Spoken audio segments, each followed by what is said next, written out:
Thank you, Richard, for that introduction and for everything you've done to lead this very valuable institution. I also want to thank the board of the Council on Foreign Relations and all my friends and colleagues and other interested citizens who are here today because you respect the Council, you understand the important work that it does, and you are committed to ensuring that we chart a path to the future that is in the best interest not only of the United States but of the world. As Richard said, tomorrow is my last day as Secretary of State. And though it is hard to predict what any day in this job will bring, I know that tomorrow my heart will be very full. Serving with the men and women of the State Department and USAID has been a singular honor. And Secretary Kerry will find there is no more extraordinary group of people working anywhere in the world. So Kerry will find there is no more extraordinary group of people working anywhere in the world. So these last days have been bittersweet for me. But this opportunity that I have here before you gives me some time to reflect on the distance that we've traveled and to take stock of what we've done and what is left to do. I think it's important, as Richard alluded in his opening comments, what we faced in January of 2009. 2 wars, an economy in free fall, traditional alliances fraying, our diplomatic standing damaged, and around the world, people questioning America's commitment to core values and our ability to maintain our global leadership. That was my inbox on day one as your Secretary of State. Today, the world remains a dangerous and complicated place, and of course, we still face many difficult challenges. But a lot has changed in the last 4 years. Under President Obama's leadership, we've ended the war in Iraq, begun a transition in Afghanistan, and brought Osama bin Laden to justice. We have also revitalized American diplomacy and strengthened our alliances. And while our economic recovery is not yet complete, we are heading in the right direction. In short, America today is stronger at home and more respected in the world. And our global leadership is on firmer footing than many predicted. To understand what we have been trying to do these last 4 years, it's helpful to start with some history. Last year, I was honored to deliver the Forrestal Lecture at the Naval Academy, named for our first Secretary of Defense after World War II. In 1946, James Forrestal noted in his diary that the Soviets believed that the post-war world should be shaped by a handful of major powers acting alone. But he went on, the American point of view is that all nations professing a desire for peace and democracy should participate. And what ended up happening in the years since is something in between. The United States and our allies succeeded in constructing a broad international architecture of institutions and alliances, chiefly the UN, the IMF, the World Bank, and NATO, that protected our interests, defended universal values, and benefited peoples and nations around the world. Yet it is undeniable that a handful of major powers did end up controlling those institutions, setting norms, and shaping international affairs. Now, 2 decades after the end of the Cold War, we face a different world. More countries than ever have a voice in global debates. We see more paths to power opening up as nations gain influence through the strength of their economies rather than their militaries. And political and technological changes are empowering non-state actors like activists, corporations, and terrorist networks.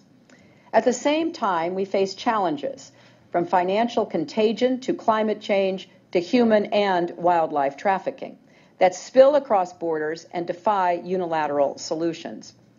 As President Obama has said, the old post-war architecture is crumbling under the weight of new threats. So the geometry of global power has become more distributed and diffuse as the challenges we face have become more complex and cross-cutting. So the question we ask ourselves every day is, what does this mean for America? And then we go on to say, how can we advance our own interests and also uphold a just, rules-based international order, a system that does provide clear rules of the road for everything from intellectual property rights to freedom of navigation to fair labor standards. Simply put, we have to be smart about how we use our power, not because we have less of it.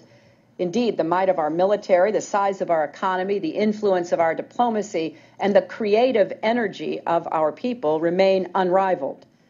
No, it's because as the world has changed, so too have the levers of power that can most effectively shape international affairs. I've come to think of it like this. Truman and Acheson were building the Parthenon with classical geometry and clear lines. The pillars were a handful of big institutions and alliances, geometry and clear lines. The pillars were a handful of big institutions and alliances dominated by major powers. And that structure delivered unprecedented peace and prosperity. But time takes its toll even on the greatest edifice. And we do need a new architecture for this new world. More Frank Gehry than formal Greek. Think of it. Now, some of his work at first might appear haphazard, but in fact, it's highly intentional and sophisticated. Where once a few strong columns could hold up the weight of the world, today we need a dynamic mix of materials and structures. Now, of course, American military and economic strength will remain the foundation of our global leadership. As we saw from the intervention to stop a massacre in Libya to the raid that brought bin Laden to justice, there will always be times when it is necessary and just to use force. America's ability to project power all over the globe remains essential. And I'm very proud of the partnerships that the State Department has formed with the Pentagon, first with Bob Gates and Mike Mullen, then with Leon Panetta and Marty Dempsey. By the same token, America's traditional allies and friends in Europe and East Asia remain invaluable partners on nearly everything we do. And we have spent considerable energy strengthening those bonds over the past 4 years. And I would be quick to add, the UN, the IMF, the World Bank, and NATO are also still essential. But all of our institutions and our relationships need to be modernized and complemented by new institutions, relationships, and partnerships that are tailored for new challenges and modeled to the needs of a variable landscape. Like how we elevated the G20 during the financial crisis, or created the Climate and Clean Air Coalition out of the State Department to fight short-lived pollutants like black carbon, or worked with partners like Turkey, where the two of us stood up the first global counterterrorism forum. We're also working more than ever with invigorated regional organizations. Consider the African Union in Somalia and the Arab League in Libya, even sub-regional groups like the Lower Mekong Initiative that we created to help reintegrate Burma into its neighborhood and try to work across national boundaries on issues like whether dams should or should not be built. We're also, of course, thinking about old-fashioned shoe leather diplomacy in a new way. I have found it, and I've said this before, highly ironic that in today's world, when we can be anywhere virtually, more than ever, people want us to actually show up. But while a Secretary of State in an earlier era might have been able to focus on a small number of influential capitals shuttling between the major powers, today we, by necessity, must take a broader view. And people say to me all the time, I look at your travel schedule. Why Togo? Well, no Secretary of State had ever been to Togo. But Togo happens to hold a rotating seat on the UN Security Council. Going there, making the personal investment, has a strategic purpose. And it's not just where we engage, but with whom. You can't build a set of durable partnerships in the 21st century with governments alone. The opinions of people now matter as to how their governments work with us, whether it's democratic or authoritarian.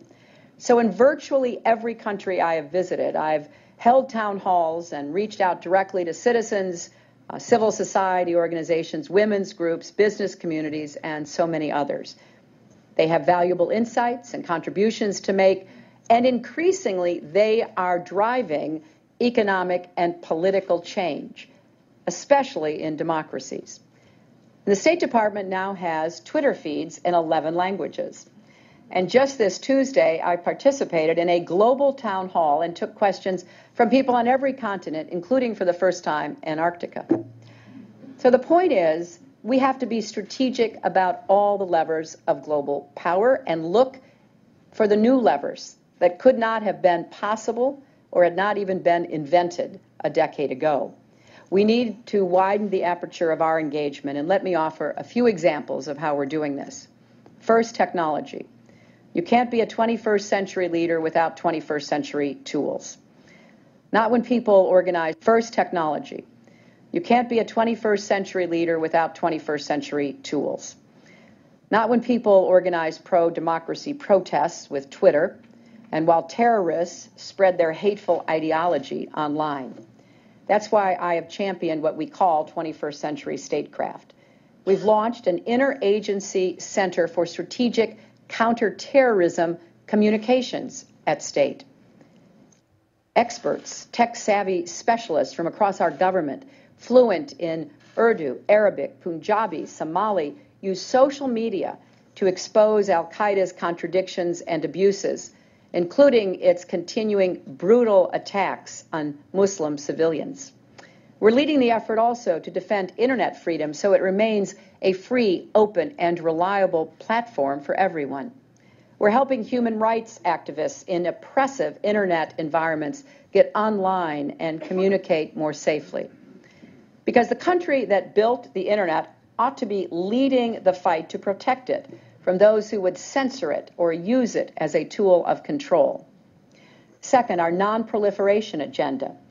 Negotiating the New START treaty with Russia was an example of traditional diplomacy at its best. Then working it through the Congress was an example of traditional bipartisan support at its best. But we also have been working with partners around the world to create a new institution, the Nuclear Security Summit, to keep dangerous materials out of the hands of terrorists. We conducted intensive diplomacy with major powers to impose crippling sanctions against Iran and North Korea. But to enforce those sanctions, we also enlisted banks, insurance companies, and high-tech international financial institutions. And today, Iran's oil tankers sit idle, and its currency has taken a massive hit. Now, this brings me to a third lever, economics. Everyone knows how important that is, but not long ago, it was thought that business drove markets and governments drove geopolitics. Well, those two, if they ever were separate, have certainly converged. So creating jobs at home is now part of the portfolio of diplomats abroad. They're arguing for common economic rules of the road, especially in Asia, so we can make trade a race to the top, not a scramble to the bottom. We are prioritizing economics in our engagement in every region, like in Latin America, where, as you know, we ratified free trade agreements with Colombia and Panama. And we're also using economic tools to address strategic challenges, for example, in Afghanistan. Because along with the security transition and the political transition, we are supporting an economic transition that boosts the private sector and increases regional economic integration. It's a vision of transit and trade connections we call the New Silk Road. A related lever of power is development. And we are helping developing countries grow their economies, not just through traditional assistance, but also through greater trade and investment, partnerships with the private sector, better governance, and more participation from women. We think this is an investment in our own economic future. And I love saying this because people are always quite surprised to hear it. 7 of the 10 fastest growing economies in the world are in Africa. Other countries are doing everything they can to help their companies win contracts and invest in emerging markets. Other countries still are engaged in a very clear and relentless economic diplomacy. We should too, and increasingly we are. And make no mistake, there is a crucial strategic dimension to this development work as well. Weak states represent some of our most significant threats. We have an interest in strengthening them and building more capable partners that can tackle their own security problems at home and in their neighborhoods. And economics will always play a role in that. Next, think about energy and climate change. Managing the world's energy supplies in a way that minimizes conflict and supports economic growth while protecting the future of our planet is one of the greatest challenges of our time. So we are using both high-level international diplomacy and grassroots partnerships to curb carbon emissions and other causes of climate change. We've created a new bureau at the State Department focused on energy diplomacy, as well as new partnerships like the U.S.-EU Energy Council. We've worked intensively with the Iraqis to support their energy sector because it is critical not only to their economy, their stability as well. And we've significantly intensified our efforts to resolve energy disputes, critical not only to their economy, their stability as well. And we've significantly intensified our efforts to resolve energy disputes from the South China Sea to the Eastern Mediterranean to keep the world's energy markets stable. Now, this has been helped quite significantly by the increase in our own domestic production. It's no accident that as Iranian oil has gone offline because of our sanctions, other sources have come online, so Iran cannot benefit from increased prices. Then there's human rights and our support for democracy and the rule of law. Levers of power and values we cannot afford to ignore. In the last century, the United States led the world in recognizing that universal rights exist and that governments are obligated to protect them. Now we have placed ourselves at the front lines of today's emerging battles, like the fight to defend the human rights of the LGBT communities around the world and religious minorities wherever and whoever they are. But it's not a coincidence that virtually every country that threatens regional and global peace is a place where human rights are in peril or the rule of law is weak. More specifically, places where women and girls are treated as second-class, marginal human beings. Just ask young Malala from Pakistan. Ask the women of northern Mali who live in fear and can no longer go to school. Ask the women of the eastern Congo who endure rape as a weapon of war.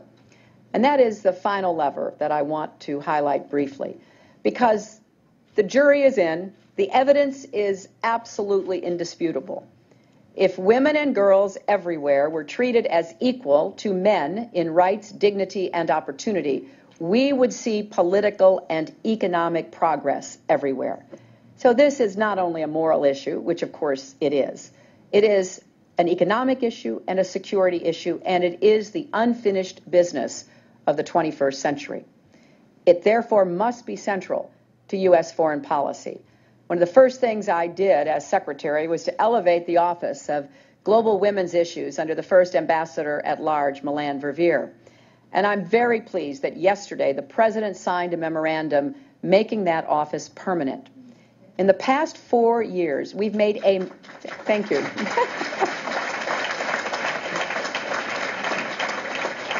In the past 4 years, we've made a major push at the United Nations to integrate women in peace and security building worldwide.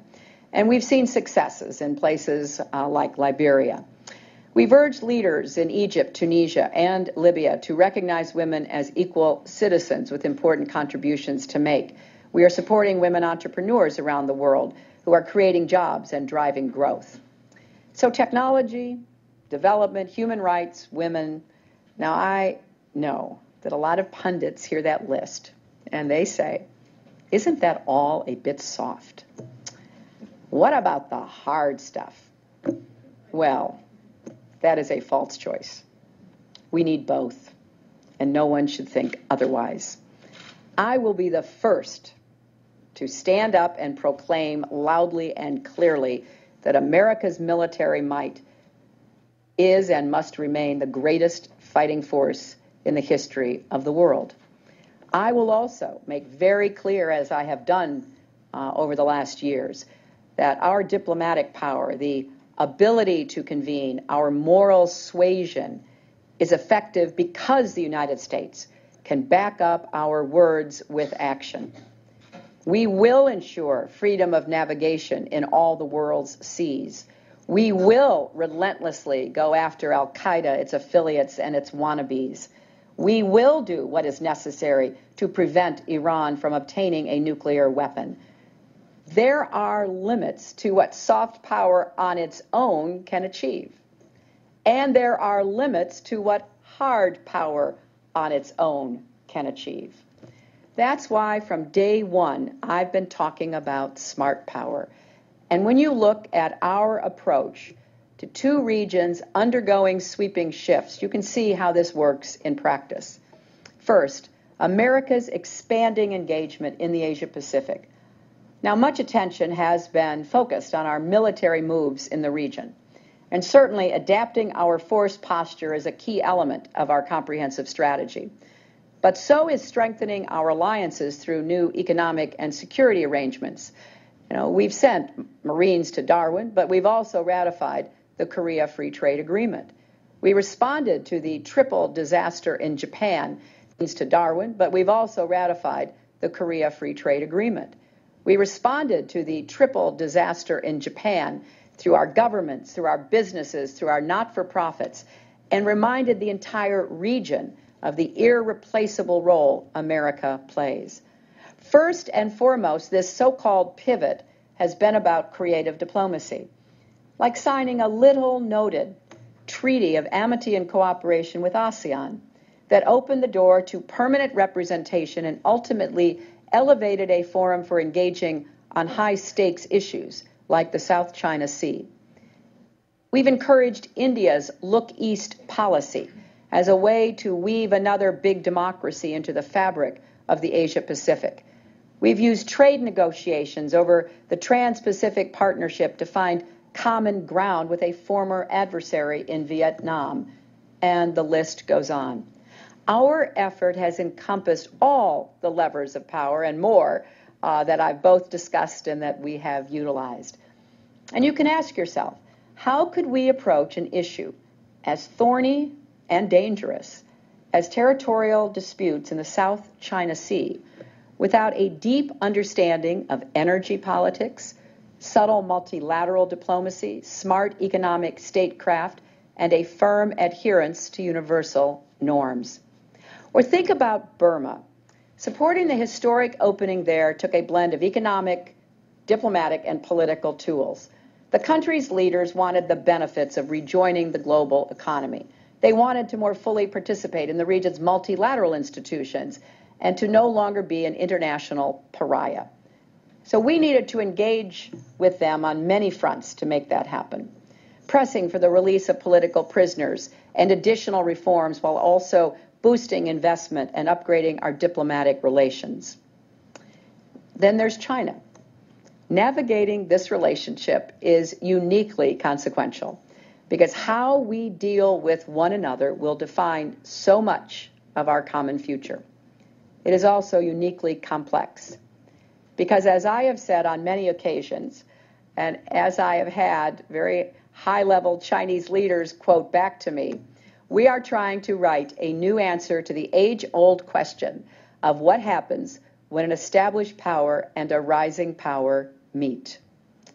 To make this work, we really do have to be able to use every lever at our disposal all the time.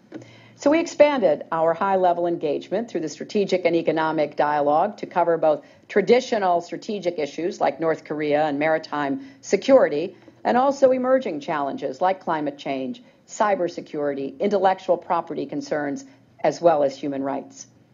Now, this approach was put to the test last May, when we had to keep a summit meeting of the dialogue on track while also addressing a crisis over the fate of a blind human rights dissident who had sought refuge in our American embassy. Not so long ago, such an incident might very well have scuttled the talks. But we have, through intense effort, confidence building, we have built enough breadth and resilience into the relationship to be able to defend our values and promote our interests at the same time. We passed that test, but there will be others. The Pacific is big enough for all of us, and we will continue to welcome China's rise if it chooses to play a constructive role in the region. For both of us, the future of this relationship depends on our ability to engage across all these issues at once. That's true as well for another very complicated and important region, the Middle East and North Africa. I've talked at length recently about our strategy in this region, including in speeches at the Center for Strategic and International Studies and the Saban Forum, and in my recent testimony before Congress. So let me just say this. There has been progress. American soldiers have come home from Iraq. People are electing their leaders for the first time in generations or ever in Egypt, Tunisia, and Libya. The United States and our partners built a broad coalition to stop Gaddafi from massacring his people. And a ceasefire is holding in Gaza. All good things, but not nearly enough. Ongoing turmoil in Egypt and Libya point to the difficulties of unifying fractured countries and building credible democratic institutions. The impasse between Israel and the Palestinians shows little sign of easing. In Syria, the Assad regime continues to slaughter its people and incite intercommunal conflict. Easing. In Syria, the Assad regime continues to slaughter its people and incite intercommunal conflict. Iran is pursuing its nuclear ambitions and sponsoring violent extremists across the globe. And we continue to face real terrorist threats from Yemen and North Africa. So I will not stand here and pretend that the United States has all the solutions to these problems. We do not. But we are clear about the future we seek for the region and its peoples. We want to see a region at peace with itself and the world, where people live in dignity, not dictatorships, where entrepreneurship thrives, not extremism. And there's no doubt that getting to that future will be difficult and will require every single tool in our toolkit. Because you can't have true peace in the Middle East without addressing both the active conflicts and the underlying causes. You can't have true justice unless the rights of all citizens are respected, including women and minorities. You can't have the prosperity or opportunity that should be available unless there's a vibrant private sector and good governance. And of this I'm sure. You can't have true stability and security unless leaders start leading, unless countries start opening their economies and societies, not shutting off the internet or undermining democracy, investing in their people's creativity, not fomenting their rage, building schools, not burning them. There is no dignity in that, and there is no future in it either. Now, there's no question that everything I've discussed and all that I left off this set of remarks adds up to a very big challenge that requires America to adapt to these new realities of global power and influence in order to maintain our leadership. But this is also an enormous opportunity. The United States is uniquely positioned in this changing landscape. The things that make us who we are as a nation, our openness and innovation, our diversity, our devotion to human rights and democracy, are beautifully matched to the demands of this era and this interdependent world. So as we look to the next 4 years and beyond, we have to keep pushing forward on this agenda. Consolidate our engagement in the Asia-Pacific without taking our eyes off the Middle East and North Africa. Keep working to curb the spread of deadly weapons, especially in Iran and North Korea. Effectively manage the end of our combat mission in Afghanistan without losing focus on al-Qaeda and its affiliates. Pursue a far-ranging economic agenda that sweeps from Asia to Latin America to Europe. And keep looking for the next Burmas that are not yet at a position where we can all applaud, but which has begun a process of opening. Capitalize on our domestic energy renewal and intensify our efforts on climate change, and then take on the emerging issues like cybersecurity, not just across the government, but across our society. You know why we have to do all of this? Because we are the indispensable nation. We are the force for progress, prosperity, and peace, and because we have to get it right for ourselves. Leadership is not a birthright. It has to be earned by each new generation. The reservoirs of goodwill we built around the world during the 20th century will not last forever. In fact, in some places, they are already dangerously depleted. New generations of young people do not remember GIs liberating their countries or Americans saving millions of lives from hunger and disease. We need to introduce ourselves to them anew. And one of the ways we do that is by looking at and focusing on and working on those issues that matter most to their lives and futures. So because the United States is still the only country that has the reach and resolve to rally disparate nations and peoples together to solve problems on a global scale, we cannot shirk that responsibility. Our ability to convene and connect is unparalleled, and so is our ability to act alone whenever necessary. So when I say we are truly the indispensable nation, it's not meant as a boast or an empty slogan. It's a recognition of our role and our responsibility. Nation, it's not meant as a boast or an empty slogan. It's a recognition of our role and our responsibilities. That's why all the declinists are dead wrong. It's why the United States must and will continue to lead in this century, even as we lead in new ways. And we know leadership has its costs. We know it comes with risks and can require great sacrifice. We've seen that painfully again in recent months. But leadership is also an honor, one that Chris Stevens and his colleagues in Benghazi embodied. And we must always strive to be worthy of that honor. That sacred charge has been my North Star every day that I've served as Secretary of State. And it's been an enormous privilege to lead the men and women of the State Department and USAID, nearly 70,000 serving here in Washington and in more than 270 posts around the world.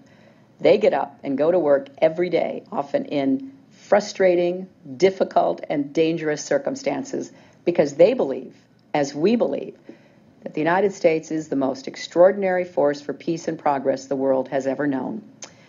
And so today, after 4 years in this job, traveling nearly 1 million miles and visiting 112 countries, my faith in our nation is even stronger, and my confidence in our future is as well. I know what it's like when that blue and white airplane emblazoned with the words United States of America touches down in some far-off capital. And I get to feel the great honor and responsibility it is to represent the world's indispensable nation.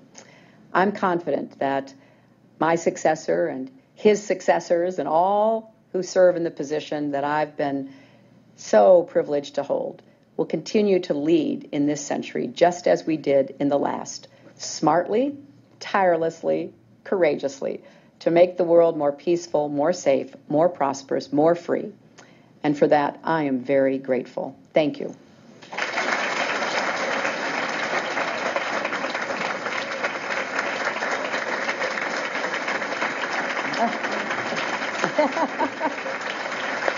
So you're going to come over here?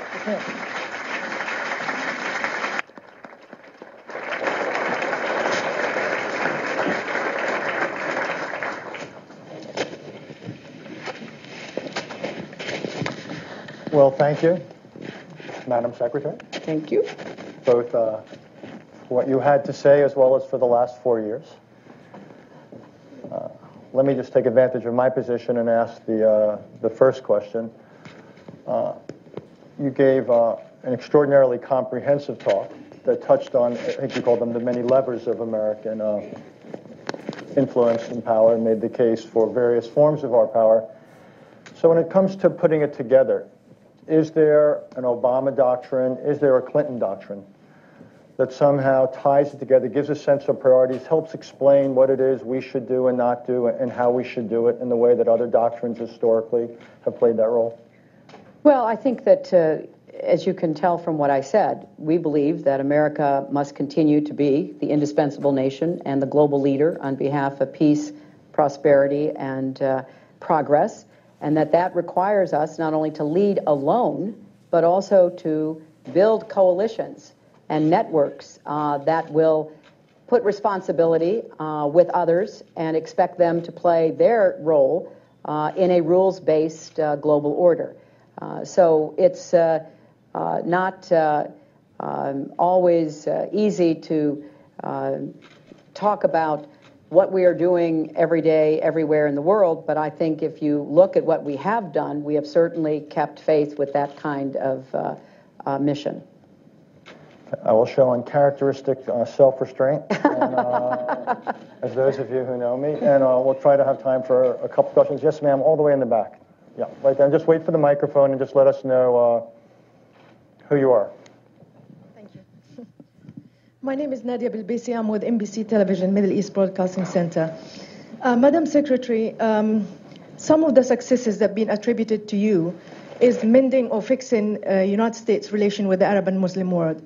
Yet the statistics contradict that. If you look at the Pew statistics, it shows that actually your favoritism in comparison to the Bush administration is lower, and in countries like Turkey, Jordan, and in other places. So what is going wrong? Does that mean that America, and in countries like Turkey, Jordan, and in other places? So what is going wrong? Does that mean that America's stand in the world is on the receding end, that its prestige has been affected?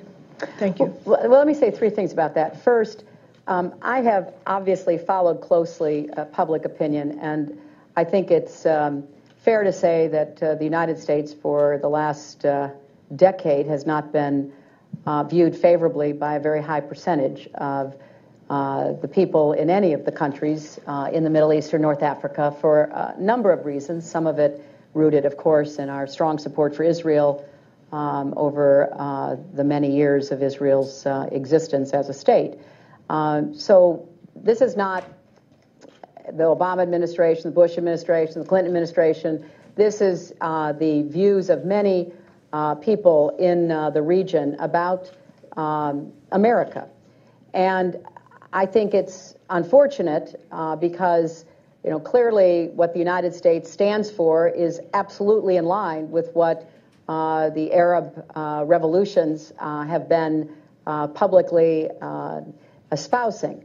Secondly, I think that we have done, and I take responsibility along with our entire government and our Congress and perhaps our private sector, we've not done a very good job in recent years reaching out in a public media way or in a culturally effective way to explain ourselves. I'm always encountering so many conspiracy theories that are totally off base, wild, made up stuff that the media in the region promotes about the United States that is absolutely untrue.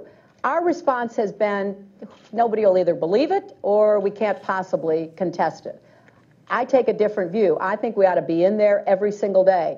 I made a point of reaching out to Al Jazeera when I became Secretary of State because it was relentlessly negative about us. And I said, come on.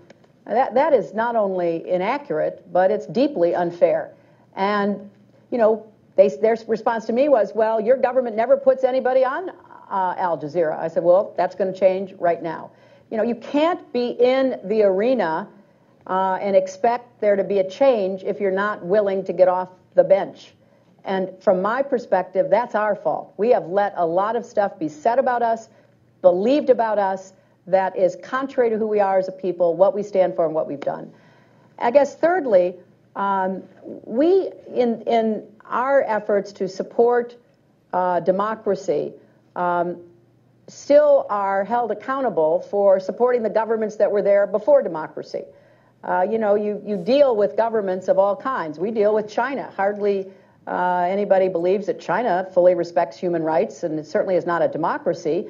But we don't get blamed because we do business with China, but we did business with other regimes, and somehow that caused lasting negativity toward us, which I think, again, is unfounded. So there are reasons for all of the points that you made that go more to the heart of American foreign policy and American values, but we can do a better job in at least disabusing and refuting some of what people are led to believe that is contrary to who we are.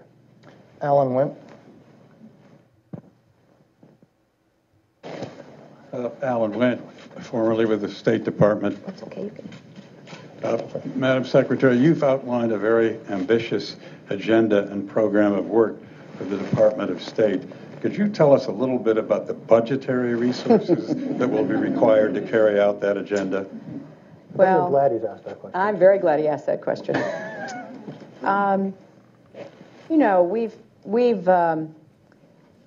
We've had some success in the very first years of my tenure in making the case to the Congress to increase our budgets, increase our workforce, to be able to deal with the myriad of challenges, threats, and opportunities we face.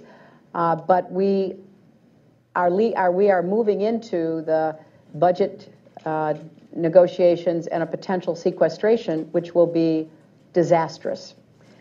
And people will focus, and they should, on what sequestration will mean to the military. Hundreds of thousands, maybe 800,000 civilians will lose their jobs. Bases will have to be closed. Programs will have to be stopped. So the Defense Department will be able, if any, closed.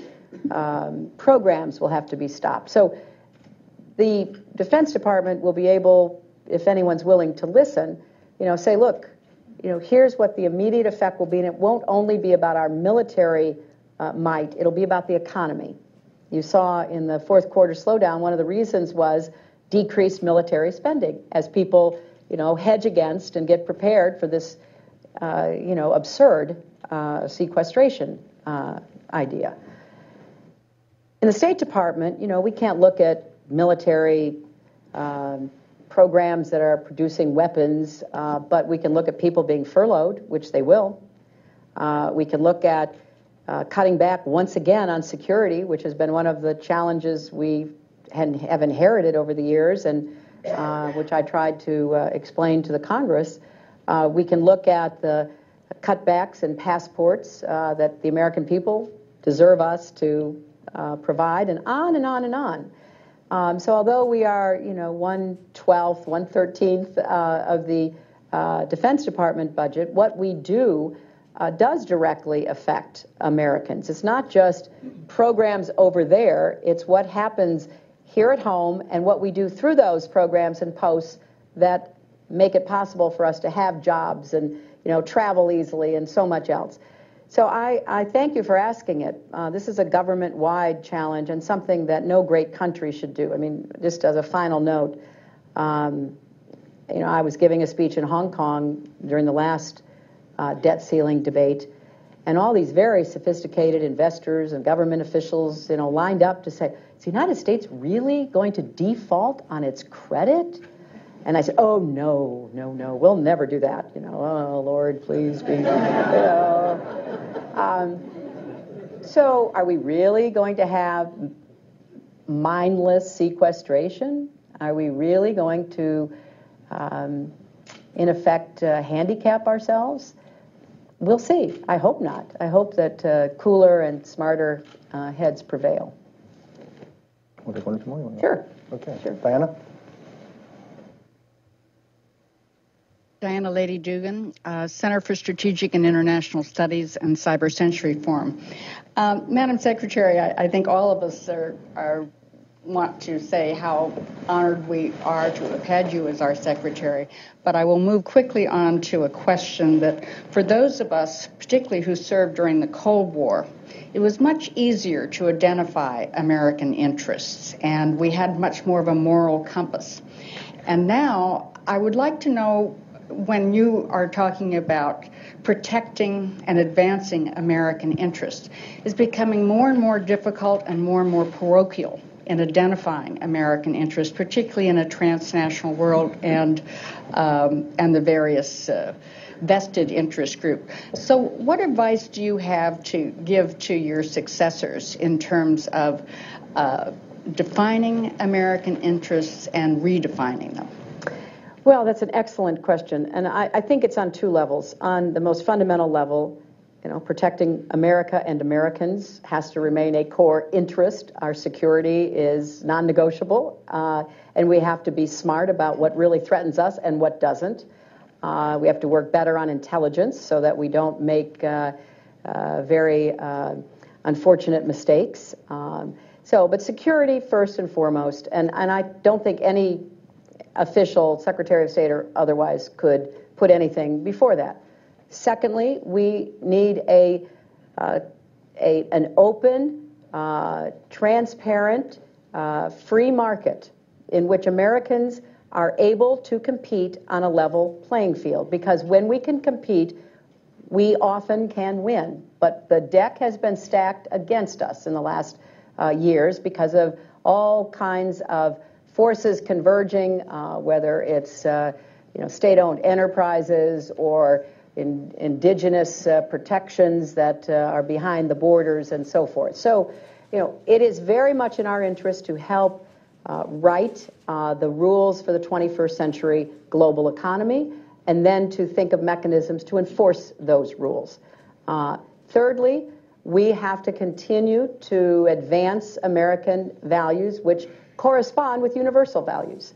I'm always reminding my counterparts that when I talk about freedom of expression, freedom of religion, those are not just American values. The world agreed to those values back in the Declaration, the Universal Declaration of Human Rights. These are not just American values. The world agreed to those values back in the Declaration, the Universal Declaration of Human Rights, and we're going to stand up for them. And it's not always easy, and we have to pick our times. We can't be short-sighted or counterproductive, but we're going to continue to stand up for them. So on the fundamental first level, we do what we do because it's in our security interests, our economic interests, and our moral interests, and we have to continue to do that. But then as you go up to sort of the second level, how you adapt that to the world of today requires us to be more clever, more agile, and we're trying to do that. So, for example, countering violent extremism.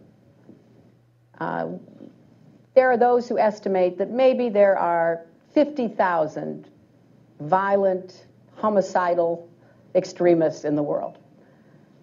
But they are able to maximize their impact and their messaging through the internet.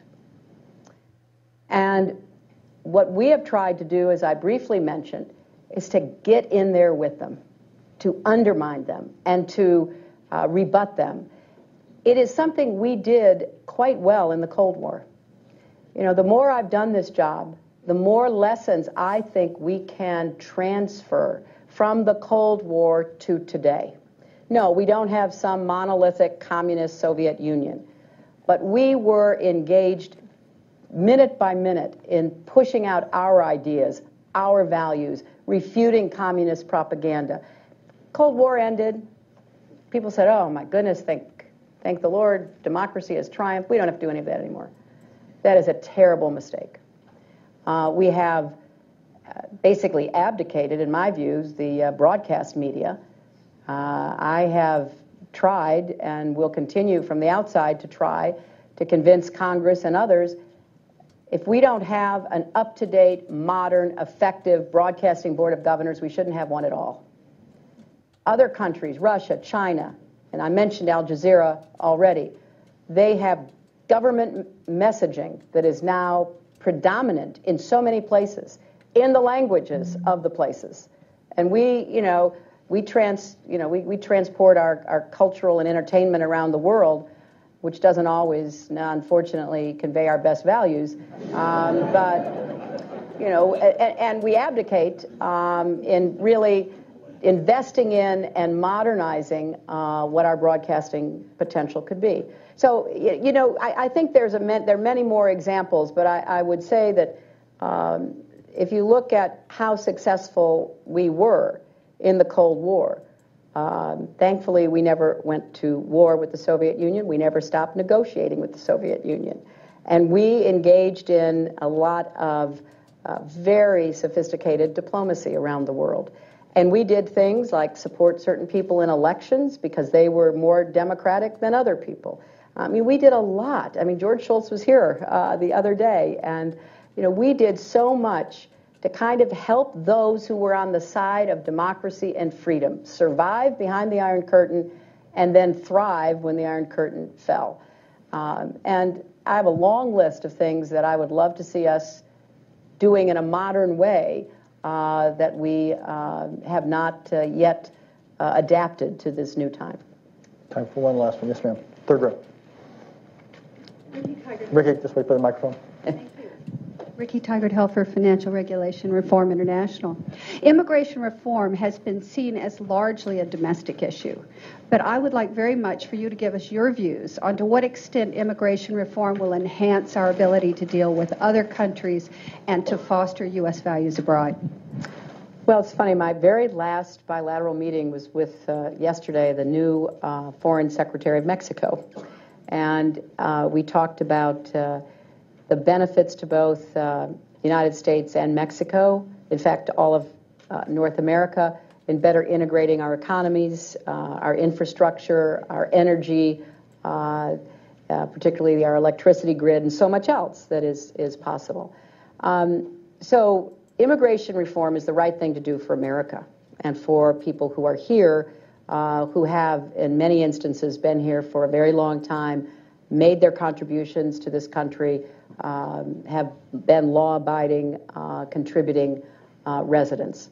But it's also to our benefit with our neighbors to the south. What's happened in the last several years, but it's also to our benefit with our neighbors to the south.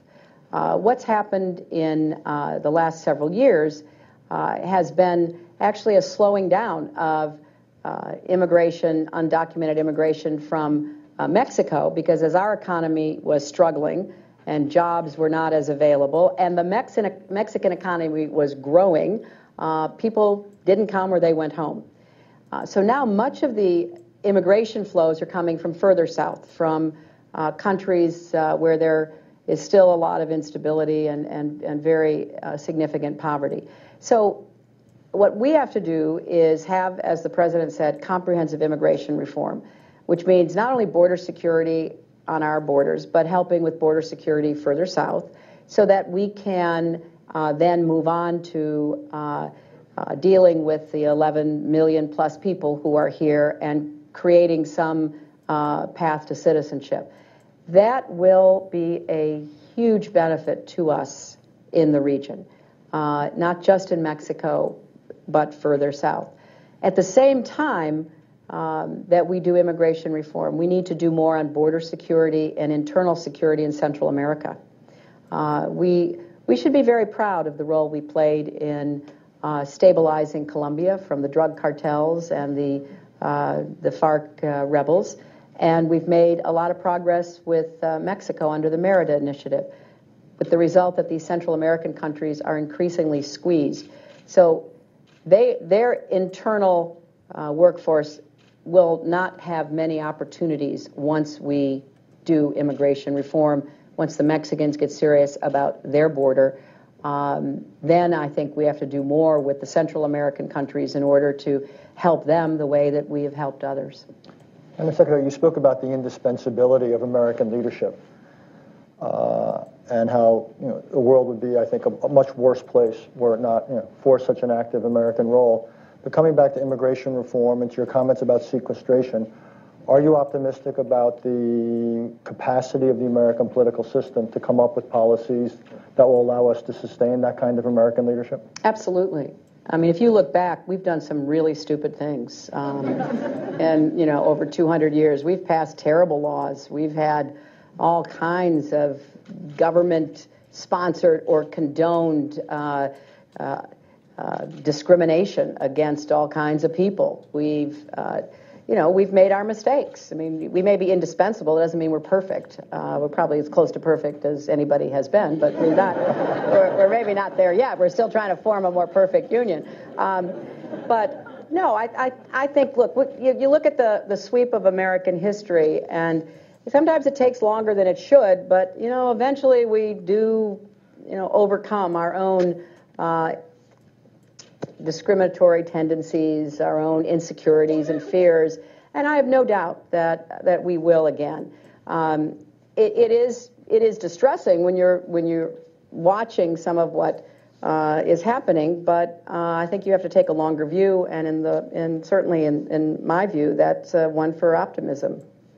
At the risk of leaving you all with an image that probably isn't good, I would simply say that John Kerry has some fairly large Manolo Blahniks to fill. I want to thank the Secretary of State again for everything she's done. Oh, Richard, that is very